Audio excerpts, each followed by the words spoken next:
and so on and so on. And so on and so on. And so on and so on. And so on and so on. And so on and so on. And so on and so on.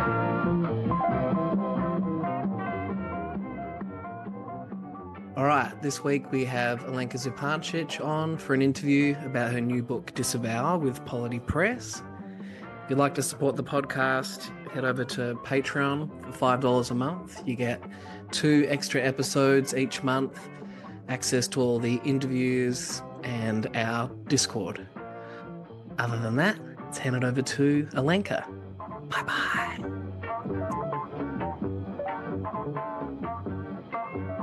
Gotten 30 minutes into an interview with somebody and then realised, oh shit, yeah. All right, well, I'll get into it now. So what we've been up to recently, so we've interviewed Mladen Dolar, Anna Kornblue, Russell Sobriglia, and Zizek. We went across to New York and interviewed him twice, and then Todd McGowan on alienation.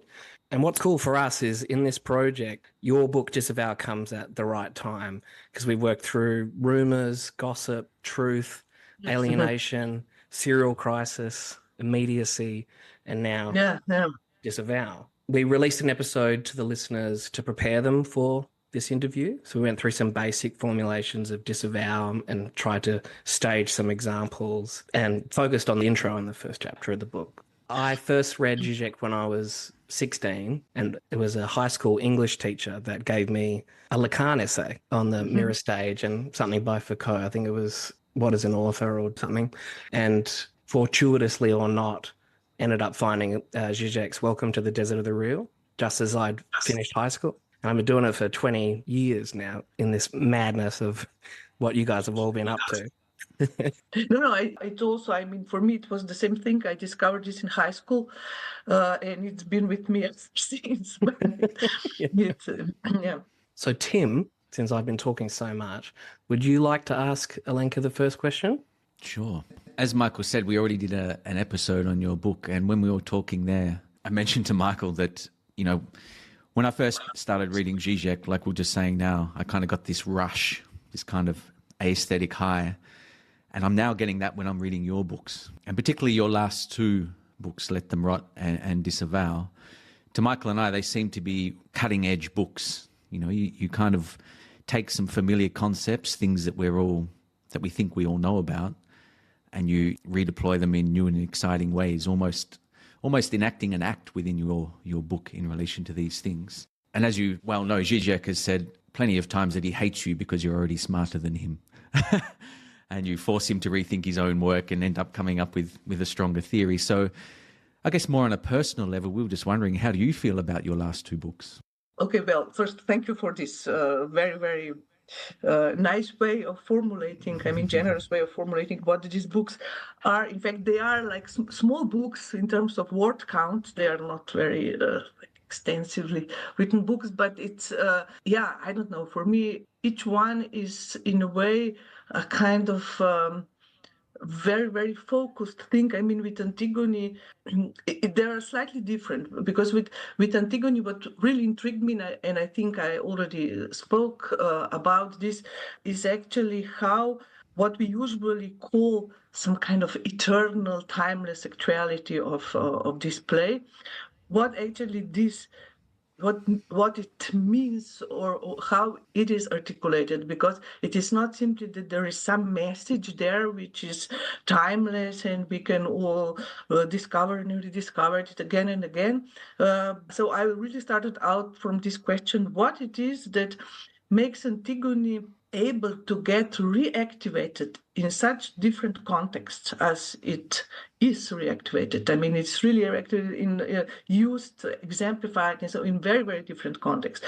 So the idea was to kind of try to think about what is the blind spot that it articulates in different situations, which is also articulated in different ways every time. But nevertheless, there is this kind of antagonism, blind spot, whatever, neuralgic point of something. So this was really the focus that I was trying to pursue there. And also what was for me interesting is that she is not, it is about deciding a certain situation.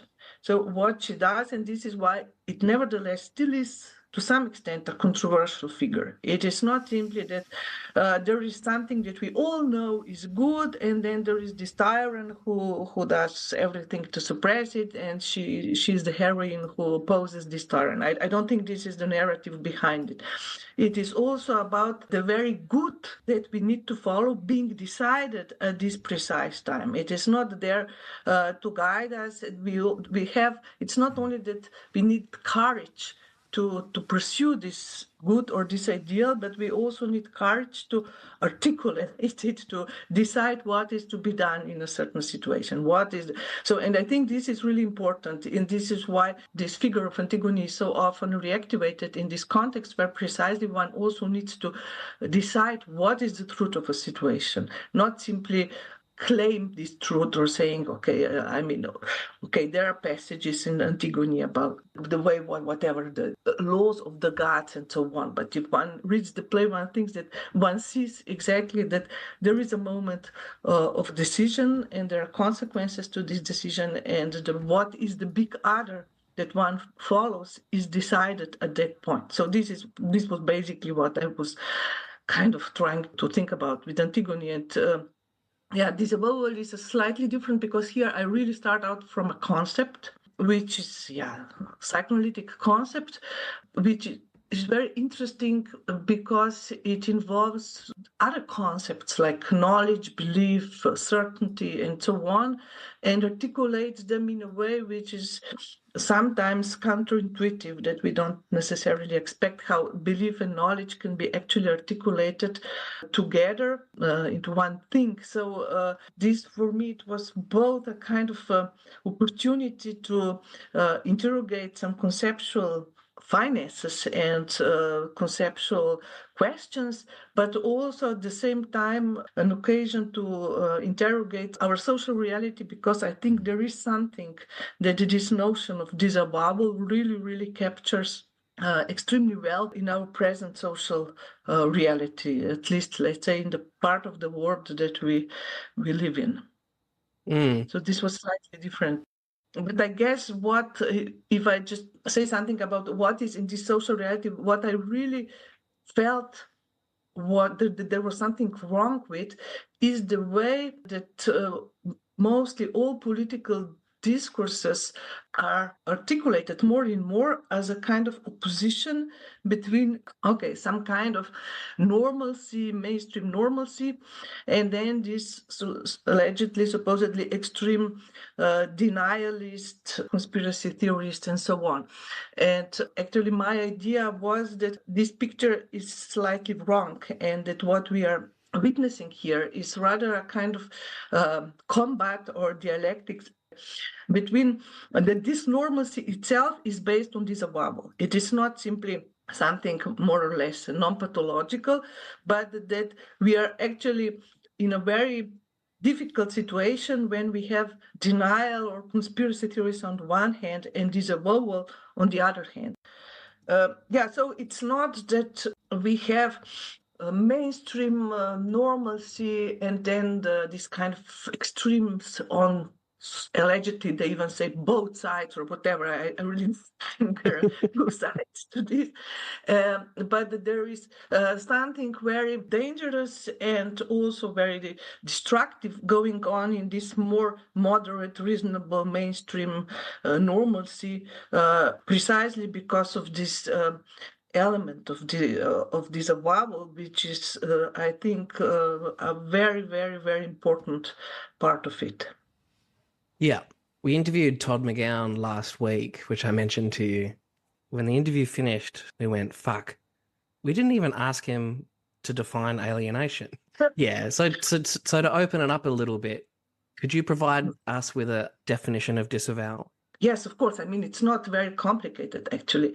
It is first thing to take into account with this concept, or that this concept takes into account, is the way in which knowledge about some situation, about some whatever, could be traumatic or less traumatic, but nevertheless some crisis, is there. It is part of the situation, but at the same time, it is part of the situation in a way that makes it completely, let's say, that neutralizes it completely. This knowledge has actually no consequences, which is why this formula I know very well, but nevertheless kind of really captures this notion perfectly. But the thing that I'm trying to argue in this book particularly is to show how, at least the way this disavowal functions in contemporary context, is not simply in terms of this opposition. We all know very well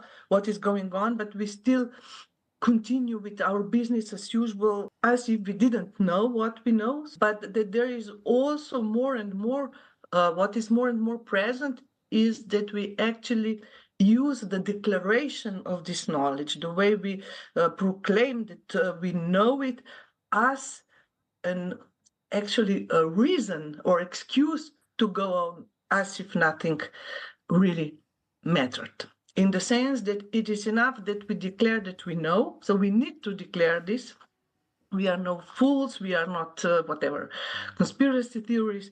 We know very well why we declared it, but then everything ends here, and it seems not only that it ends here, but that this declaration of the state of whatever affairs is precisely there in order for nothing to change. And then I articulate this in the book in different ways. And of course, there is part of this concept of disavowal, which has another term. I mean, it is also fetishist, called fetishist disavowal, is this concept of the fetish, which is the kind of objectification of this disavowal belief. So we can speak rationally about something, but there is a certain fetish, which could also be a certain ritual, not only an object, but certain kind of ritual, which kind of allows us to sustain this belief or to believe otherwise than we know. And one of the points of the book is also that now very often happens that it is precisely this declaration of knowledge, so that the function of knowledge is actually redoubled in these contemporary forms of disavowal. Not only you know, but you still go on like it, but you have to articulate this knowledge in some way. You have to make the other know that you know. And this is then as a kind of social fetish that allows you to go on as if this knowledge were non-existent. So, and there is a certain dialectics, a certain economy in this. It is not simply shielding us from the reality, but also kind of allowing it to continue to enjoy it and to invest it in some ways. So I don't know if this is clear or but the main idea of this concept is precisely to dismantle the opposition here between the supposedly rational knowledge and obscurantist, let's say, belief, and to show how sometimes belief only starts, the true belief, even this is in Manuni, in magic, starts when certain knowledge is revealed. It is not that we first have some naive, whatever, tribal so-called beliefs, and then enlightened knowledge comes in, and some people still stick to the old ways and to their obscurantist beliefs.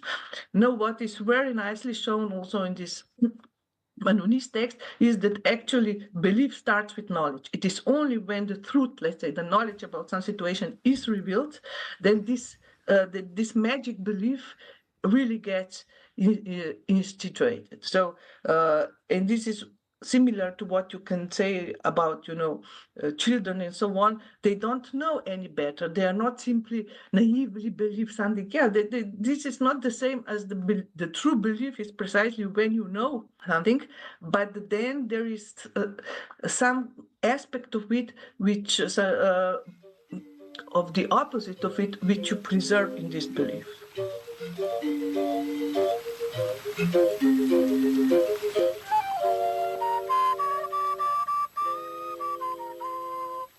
There seems to be one, if I'm reading you correctly, you just talked there about the importance of knowing and acknowledging the truth. But there seems to be something slightly different with conspiracy theory. Is that right? Because they seem to start off with a denial of the facts. And you identify this when you were talking about Manoni and Freud. And to me, that was a really interesting part of the book where you said something else was actually going on there with the Kachinas, and that was deception. And you mentioned this dialectic between denial and disavowal, which I think seems to come out with the conspiracy theorists, right? Because they deny the facts, what ends up happening is their knowledge is about deception rather than about the facts. Is that correct? This is correct. I really think, there is a point where you could even say that, perhaps denial is something which begins as disavowal. This is a little bit also the point that I make at the end. That kind of, but there is an important difference between straight up denial of whatever fact and claim that denial based on this narrative that these are just whatever authorities, powers, corporations deceiving us about absolutely everything. But reality is not such as they present it. And this other modality, which is why I started by precisely saying that, which is associated with kind of a mainstream normalcy. Of course, we know we allegedly accept science and this knowledge. We are not so crazy as to deny that climate change, but at the same time, if you look at it more closely, the consequences of both attitudes or the results, the outcomes are not so very different in both cases. Almost nothing changes. Okay, I'm not saying that the mainstream discourse hasn't changed in relationship to the climate change. It has, but in a way that I think it's much less that one should do if we were to take this at least a little bit seriously. So there is this difference, and my point was also perhaps the way I read, I went back to this Manoni's example, and I was struck precisely by how, in a way, and this was obviously written very long time ago, what is really crucial for him and what pursuing, and perhaps for Freud as well, is simply the question of the, let's say, existence or non-existence of a certain object, which we then accept or not its existence or not existence. This is for instance, in the Kachina's case, it is whether this spirit really exists or not. So once it is revealed they do not exist, that these are just fathers and uncles dancing, performing this, there is this magical belief that is put in place, which faced with this knowledge, now they know these are just fathers and uncles, but there is this belief in the magical presence of the Kachinas, which is installed precisely at this point. So, and my idea was that, okay, this is one, let's say, deception. When you are confronted with the fact that something that you believed existed no longer, you can no longer believe in it or be sure of its existence in the same way. But then there is another aspect of this example, which concerns the huge deception, the huge, the whole community organizes this kind of ritual in the way to convince the children that these are real things. So there is kind of the blow that is kind of dealt to this whatever young Kachinas.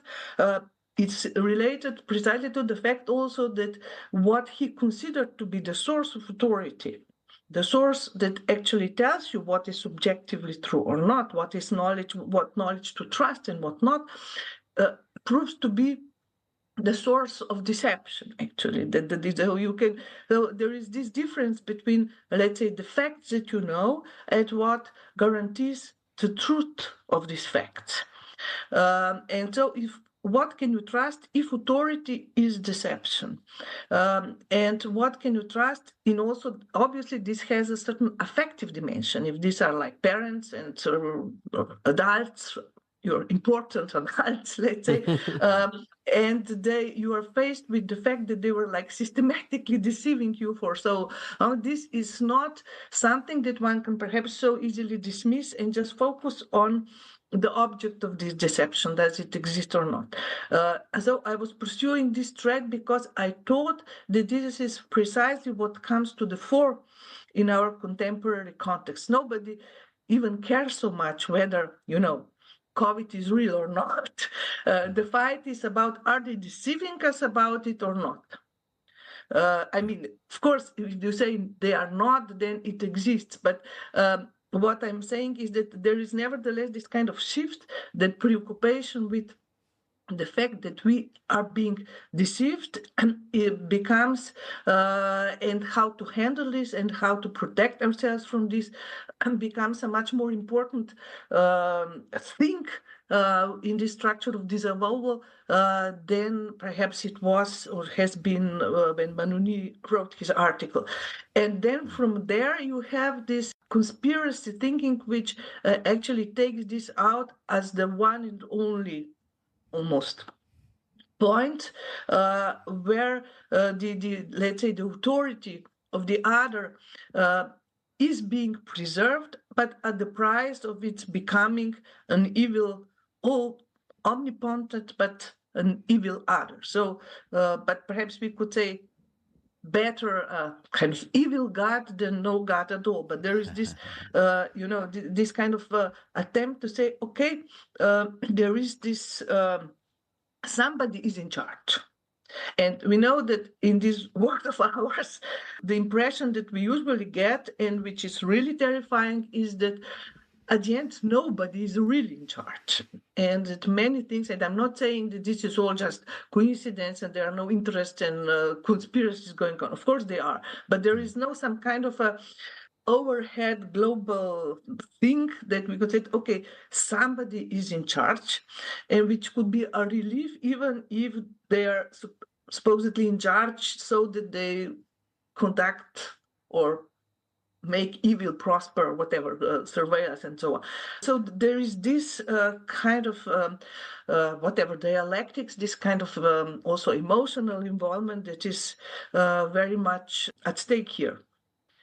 And also, I also talk about this kind of existential anxiety, what if everything is a deception? This is why I bring in also Descartes and the whole question of being and certainty. I'm not sure if this is the place to go into this, probably not, but just to give you a hint of what, you read the book, but the people who are listening to this podcast, it is, there is something about certainty or uncertainty of our very being, which is at stake here.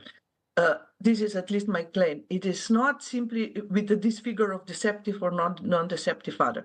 So it is not simply, okay, we want to be right, we are afraid psychologically of being other people's fools or whatever. This is important, but I think there is a deeper, almost ontological dimension of fear that we don't really exist if everything is deception. And so, to put it very simply, one way in which many of these conspiracy fantasies come across to my mind, at least when they talk about this other who is constantly employed at deceiving us, manipulating us, profiting on our account, obsessed with us in all these kind of ways, which is terrible, but at least it proves that we exist, that we are important for this.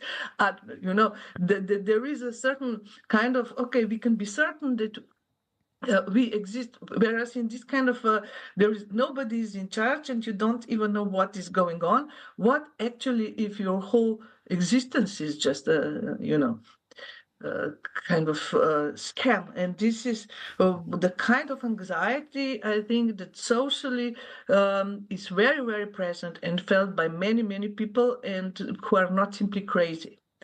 But of course, then this gets articulated in terms and in forms that often strike us as a bit crazy or very crazy even, and they combine with all kinds also of, obviously, personal pathologies. But there is a kind of social infrastructure that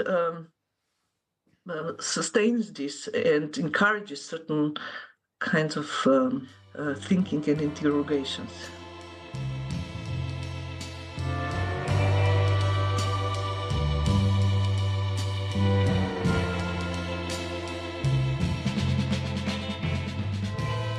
It's interesting as a side note with something like QAnon. Do you remember when Trump's wife, one of your Slovenian friends, she had a green dress and the QAnon community were really hyper focused on. Do you remember this bit? Oh, I don't. What did they saw it as a kind of sign or something? I don't know exactly this, because it was occurring to me when you were talking. I don't know if we'll include this, but I just think it's interesting that in the last 20 years at least, you'll see so many of the aspects of, let's call it critical thinking, or like the impact of structuralist understandings have entered the mainstream. And you'll have like a QAnon conspiracy theorist person breaking down the particularities of the sign, talking about a signifier and a signified.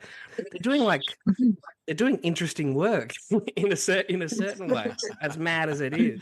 It just strikes me as strange, like that, for lack of a better description, the right wing or conspiratorial elements in society have been able to draw into their arsenal these types of analysis for the most strange outcomes, you know? They're too good at what they're doing. The global banking cartel has used one tried and true process to create wars, rob us of our currency, and eat away at our substance. This process of control over the masses is called the Hegelian dialectic. So what is it, and how is it being used today? German philosopher George Wilhelm Friedrich Hegel devised a dialectic, or method to resolve a disagreement between outcomes. The dialectic is made up of three attributes: thesis, an idea or opinion; antithesis, the opposite idea or opinion; and synthesis, the alchemic process to bring together. Yes, of course. I mean, there is one thing which is that, when I was looking into this a little bit for this research on conspiracy theories, nothing really extensive, but still, I was precisely stricken by how, let's say, cerebral, intellectual it was. I mean, how there is this kind of very strange coincidence of something which comes across immediately as kind of completely crazy, but how it actually is sustained all the time with some extremely passionate, let's say, cognitive activity. So it's not simply some, this is not. We don't. I mean, there are obviously people who just say, this is nothing, climate change is nothing, and they stop there and they go on with their lives. But this is not conspiracy theories. This is conspiracy theory. And theorists are very much involved on everyday basis on figuring out, talking about different signs, figuring out how they combine, what do they mean. So there is a whole delirium of interpretation, as I also call it in the book, which is itself a source both of some kind of pleasure and it is a epistemological, epistemic thing. It is not simply counter-epistemic, although the results are very often counter-epistemic. But so the same kind of, let's say, of, I mean, it's a little bit like, Freud said with it's not. I'm not saying that this is the same thing, but the similar combination that Freud detected in the field of obsessional thinking and religions. Obsessional thinking we also very often associate it precisely with high intellectual achievement. It's just you keep on thinking, you cannot. But he recognizes precisely in kind of religious functioning. So this is interesting precisely because it kind of forces us to think even more about these categories that we take for granted, or we think they just mean one thing or another. But nevertheless, I think the way they deploy this, let's say, post-structuralist or structuralist or whatever critical theory usually has this kind of particular form, which is that, it is as if the result was there already in advance. You just need to, there is a slight difference, I would say, between how critical theory proper is conducted and this kind of thing. Although very often it happens, there is a lot of bad critical theory which works in this way precisely, that you already know what you want, the result, and then you just find the appropriate pieces to account for it. But here it is precisely because I guess what gets kind of what disappears is the difference perhaps between knowledge and, let's say, truth, or the way truth articulates some kind of real. I guess with knowledge, you can just, if you just stay in the domain of knowledge as this kind of, or just in the realm of interpretation, then yes, of course, you could say everything is just interpretation. But I think this is bad critical theory, and this is also what is bad in conspiracy theories, because it is, at the end, you can say, anything goes. You just need to look from this perspective, and these pieces compose themselves in this way, and then it makes perfect sense, and the narrative holds. But I think what critical theory is actually supposed to do is precisely to kind of break down this, not really break down these narratives, but let's say disclose or poke cracks into them, that it looks for cracks in these narratives, not for another bigger or more true narrative.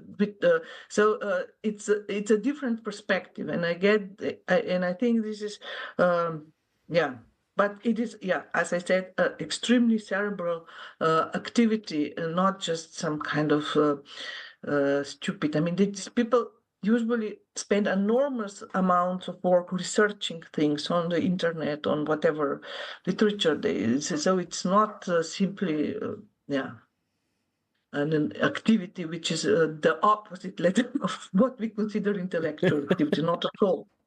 Right. There's you've just made me think of two questions at once, so I'm just thinking about which one to ask first. So your last point about the research and things like that. So one thing that really caught my attention in the book was the different figures of the other, when you're talking about Descartes and the way that he evoked this omnipotent, deceiving other. But then that also led to him resorting to a non-deceitful God, I guess, as a counter. And this seems to be mirrored in the conspiracy theorists today, right? With, alongside this deceptive, manipulative other, you talk about a good other. And the role of this good other is to help, encourage us to construct the truth for ourselves, to subjectivize it, and if needed, to defend it passionately. And as I was reading that, it occurred to me that emancipatory politics could probably do with a good other like this. And you do in the book, I think it was in the book, or maybe it was in another article, you do make reference to the Matrix as a possible leftist version of a similar configuration. So I guess I'm wondering what is an emancipatory other? Like, how would an emancipatory other look? and how would it need to differ from this good other of the conspiracy theorist? Yeah. No, I think this is a very important question, that the role, let's say, of the other in any kind of emancipatory struggle, or the big other, or the figure of even a certain master, or whatever your authority, whatever you choose to call it. So first of all, I think there are, obviously there are many different kinds also of conspiracy theories, and not all of them have this kind of figure. This is particularly true for QAnon, where it is even constructed in this way, that there is this one supposedly person who knows everything about what is going on and just serves little bits of knowledge here and there so that people can figure out what the big picture is, without this knowledge being fully revealed by himself. So that there is, but not all, flat earth theory or whatever, they have no such figure. It's just the deception, it's the keyword. So this is also why I say, I think in the book at some point, that QAnon, and some people actually associate it more with a kind of even almost religious movement, precisely because of this element, which is not generally present in different conspiracy theories, also like the moon landing that didn't happen and so on. You don't have any, I would even say that most of conspiracy theories are quite satisfied with this deceptive other. And then there is this perhaps a little bit new or different vein of conspiracy theories, which definitely has this figure. And and I was stricken by how not only, when I was reading about QAnon and the way this really, this big other, this good big other is completely enigmatic.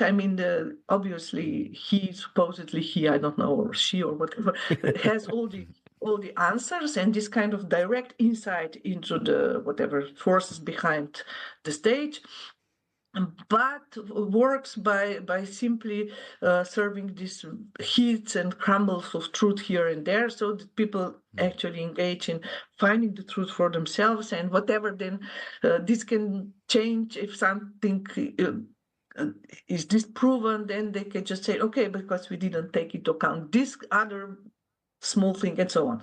I was stricken by precisely the way in which there is this kind of leftist version of this figure in Matrix, because so it is, in a way, it is a conspiracy film in a sense. It's not even, leftist, rightist, whatever. It is a conspiracy film in the sense that, the main theme is that we are all deceived all the time by this. We are part of something that we don't even know we are part of, and we only exist in this whatever vegetal state and so on. And then this figure who is kind of organizing the resistance, or making possible for some people to break through to light, so to say, out of this matrix, is even called the Oracle, which for me resonated very profoundly also with the way this QAnon figure also is this kind of enigmatic. You have to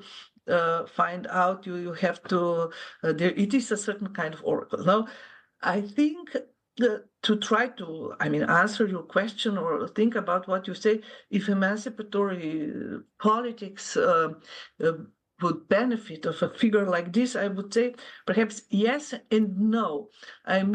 Also, I don't know, even Matrix, even or left wing, sometimes has a certain, I would say, still too phantasmatic picture or whatever of this. So one thing that I'm certain of is that no emancipatory movement can simply do without a certain figure, let's say, of a big other, or something that is more, to put it in a most rudimentary, fundamental way, something that is more than just the sum of the individuals that we are and we form the society. So because this big other, not necessarily one person who is more or whatever, but there is something which is more, and there is very often this kind of way in which this is incarnated. This surplus of society, of community over itself, is incarnated in a certain figure of a leader or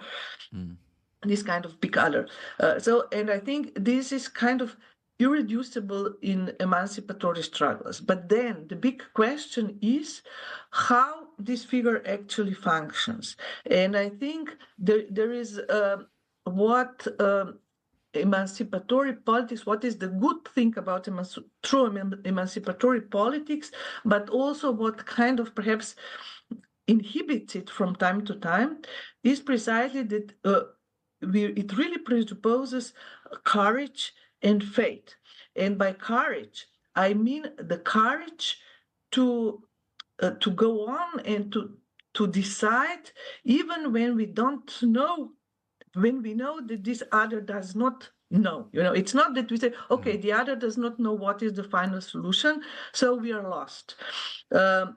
This other actually know, the other interpolates us to figure out the solution to which he, whatever, does not have the answer in advance. And this is different from conspiracy theories, where the presupposition is that everything is already known. We know the situation. Somebody, like, as if from the outside, perceives it clearly. We just need to be kind of accepted into this truth, or accepted into sharing this perspective. No, the problem is that no truth pre-exists our engagement in the situation. And this is where true courage and true faith in some other thing comes in. But so far as we need another to just tell us whatever, or suggest, and then we blame ourselves if we don't figure it out correctly, this is not the same. Or it is the courage to go on, even if we know that this big other is depending on us in a way. In a way, not in a way like ontologically, that it is irreducible, and that it is we who in the long run decide what is the ultimate truth. And so again, it cannot be, because of this, it cannot be simply eliminated and say, okay, we can do without the big other. No, because we can also only come to the truth that we want through this bias, not directly, not just by saying we can only find our freedom by this kind of relationship to another, and to something which is not even looks sometimes as limiting our freedom, or pushing us to do things that we would normally not want to do. So there is it is very important to maintain this difference, these two levels of engagement, these two levels of symbolic function, if you want, without making simply, and at the same time preserving the courage to go on, even when we don't know what the other exactly what will, and to have courage to decide. And this is to come back to the beginning of our conversation, I think is also what, in a way, Antigone does. She does not simply guess what somebody, she makes something that then affects the very way that this big other exists for some community, and so on.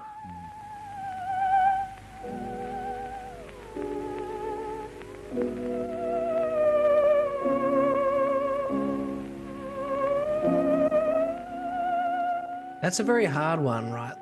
If you have a master who says something explicitly as compared to feeling interpolated by a master, like Zizek's spoken about in one of these Problemi articles, you find your desire, your whatever, caught up, already anticipated by the master, and then you follow, you follow the call. Yeah, but this, you follow the call in a way precisely which is not where the very content of this call is decided in this circuit. So this is there could also be a direct like statements, but it is not. The point is that. And sometimes authorities also need to function in this way, but basically it is really something that, and I think this is also Slavoj's line often, that if we still need masters, it is to kind of liberate us, not to show us to do things in our stead, or to show us, to kind of for us to find the courage to exist without a master. But for this, you need a master. It's not simply that. So there is a certain kind of dialectical, non-immediacy also in this relationship. And if there are also whatever figures that we look up to, it is not simply that we say we want to be exactly the same as they, or we want to, even if you say, okay, what would this other do in my stead? You answer this question. Right. So by answering it, you then construct this other. You make it concrete in this situation. Whereas you cannot check this in advance and say, okay, I have to find out first what this other would do in my place, or I have to find some way of, or some scripture or some sign that tells me exactly what I need to do. This is not the right transference, so to say. The right transference is that you find in yourself, the courage to say, okay, this is what I think the other would do, even if you have no proof or no concrete sign that, you are right. And you risk this. And so there is a certain moment of risk and indispensability, which is precisely what keeps this space, also social space and the dialectic, open to also change, transformation, whatever. Yeah, because what it seems to me, like one of the keys of what you're saying here is that there has to be some kind of distance. You talk about this scene because of crisis, a scene of continuous ongoing struggle, and that to loosen the grip of disavowal, we might need to introduce some alienation and negativity.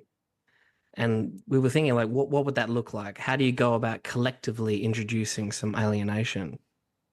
Yeah. So perhaps, this was a slightly clumsy way of putting it, because I think, if we start out of this, what also you said you had Anna Kornblue also here, and she wrote this book on immediacy and how this is a kind of not only social imperative, but also the kind of keyword exists and kind of is a almost common denominator of many, many ways in which we culturally live. I think one important thing to stress is that this immediacy itself is not immediate. This is a product of a certain, so it's, we always need to keep in mind that this is a product of a certain discursive framing of things, that you have the idea that here you are more immediately in touch with whatever. So this is not simply a fact. And I think this would be important to remember that, so it's not that we now are driven into some kind of immediacy without alienation and negativity, and we now have to introduce it. No, the situation we are in is ridden by alienation, by negativity, but they are framed in a way, or they are narrated in a way, they're framed in a way that presents us, precisely with this alternative, let's say, narrative of immediacy, as that we are actually, that this is the way to whatever, strike the goal, so to say, to get to the real and so on, or that to get to the real in this way is even possible, or whatever. So I think basically that there is a way in which one should reframe or intervene precisely in this way in which immediacy is discursively produced as the state that we are in. So I'm not, obviously, I completely agree with Anna here that whenever you look, this is the thing, the latest thing in town, so to say. But it is, and this is very problematic. But I guess one should, also, of course, understand that this is already a very mediated and discursive way of articulating our existence, and there are all kinds of theories behind why this is so, and that this we need to counter this with other ways, other theories and other ways of framing this negativity, these alienations, which I guess I think are there all the time. It's not that they now somehow mysteriously disappeared, but they have bad reputation. Sometimes you could also put it like this, this is, I guess, why Todd wrote this book also, that alienation is not, then you have this kind of different valorizations of these things, which in themselves change nothing to the fact that alienation is omnipresent and is there, and that but that it is kind of precisely almost written over, I would say, not simply or disavowed in ways which make it nonetheless present and even more disruptive, precisely because it doesn't get to be articulated in ways which are symbolically much easier to mediate and to deal with and to make something productive with. But so that it is still there, but it is there in a way that we have little access to it, in little symbolic repairs to work with it, to reconfigure it. And I think this is the big problem. So it's not simply how to introduce alienation, but how to think, articulate, narrate things in a way that we can speak about alienation, negativity, not in abstract terms, but which concretely exist in our societal and whatever life, in ways that actually engage it and make it possible for us to do something to it, with it, to kind of pull it into the process of life, and not as something that just kind of gets more or less suppressed because of its whatever. One of the problems is that in that type of situation, we hear over and over that the situation is complex, right? Why do you think it is that our recourse to saying a situation is complex fortifies and sustains things the way they are? I think, there are many reasons. One is that this is a simply very stupid or empty statement. Every situation is complex. This is the definition of situation. Situation is not one point, one straight line. Situation is always a kind of complex of different things. So in a way, every situation is complex. It's not just, so so if you just say situation is complex, then you haven't said much, actually. But if you look at how this phrase is deployed, you also notice that very often it is deployed in a way that actually means the opposite of this. The situation is complex. Just to take a very direct and actual example on it. Take the war in Ukraine. If both sides say the situation is complex, and this is usually something that you say when you dispute the other. For instance, the instability says, okay, Ukraine has been attacked by Russia, that there is invasion and so on, and then the people who say, but situation is more complex, they actually are more or less implying, but Russia has the right to do it anyway. And then perhaps vice versa. You can say, if you take Russia has the right to just protect their citizens, and say, the situation is more complex.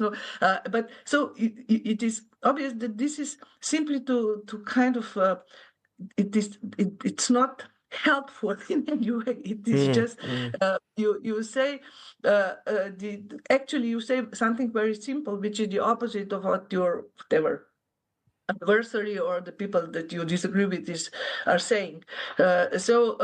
Situation is more complex. Okay, but as I said, this is very often, I mean, it is true. It is usually true for all situations. But then, of course, it is also true that there are situations of crises, of war, of things that are going on. I mean, there is also obviously now the Palestine and the genocide there and everything related to this. It is not that there are certain things of this complexity that get articulated or are endowed with a certain surplus. Not of complexity, but of, let's say, be it violence, negativity, whatever it is. So then, I mean, this it's not enough to say it is complex. These kind of situations where the complexity of complexity erupts in some kind of serious crisis, you have to deal with this, and you have to deal precisely with this surplus or this or that emerges here. And very usually, you have to decide what are priorities, what is, I mean, even if the situation is complex, I mean, like in Palestine, let's say you can say the first thing is the ceasefire now. Then we can think about all the complexities, but there is the first immediate urgent thing to do now completely. And if you, so is this already taking sides? Perhaps to some extent, I don't care. It is simply that it is not, you cannot just use this phrase to kind of nivelize all these things that are actually of very different scale and order and violence and instruction, to put everything in the same bag and then say, of course, because it is so, we do nothing. This, of course, is the capitulation of the thinking, the political strategy only starts there. Yeah, of course, it is complex. That is why we need people who are able or willing or have the whatever vision to unpack a little bit this complexity and nevertheless make a certain kind of policy which we would agree with, or which people would recognize as leading somewhere else, and as in this sense emancipatory. Not just the question of who is right or who is wrong, but actually, does this lead anywhere else, and where is this, and what we do to end up somewhere else, somewhere in a different place. And this is precisely what is usually completely put post or kind of drowned in this complexity statements, which are the situation is complex. And so on and so on. And so on. All right, and if you want to hear part 2 of the interview with Alenka, that'll be up on Patreon next week. Other than that, bye-bye. And so on and so on. And so on and so on.